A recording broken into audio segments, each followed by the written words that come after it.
পঞ্চগড়ে মায়ের ডাকে সাড়া দিতে গিয়ে প্রাইভেট ক্লিনিকের ৩ তলার ছাদ থেকে পড়ে ৫ বছরের শিশুর মৃত্যু হয়েছে। সোমবার বিকেলে শহরের ডোকরোপাড়া এলাকার প্রাইম ক্লিনিকে এই দুর্ঘটনা ঘটে। পুলিশ ও স্বজনরা জানিয়েছেন, নবজাতক খালাতো ভাইকে দেখতে মা সালমা বেগমের সঙ্গে প্রাইম ক্লিনিকে যায় ৫ বছরের শিশু সোলাইমান। এক পর্যায়ে সবার অগোচরে ক্লিনিকের ৩ তলায় উঠে ঘোরাঘুরি করছিল সে। মা তাকে না পেয়ে খোঁজ করতে থাকেন, সন্তানকে ডাকতে থাকেন মা। মায়ের ডাকে সাড়া দিতে গিয়ে ছাদ থেকে নিচে উঁকি মারে সে।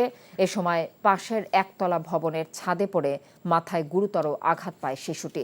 দ্রুত তাকে সদর হাসপাতালে নিয়ে গেলে চিকিৎসকরা সোলাইমানকে মৃত ঘোষণা করেন। ২৫০টিরও বেশি ডিজাইন অপশন নিয়ে ওয়ালটন স্মার্ট ফ্রিজ, বোঝে আপনার প্রয়োজন।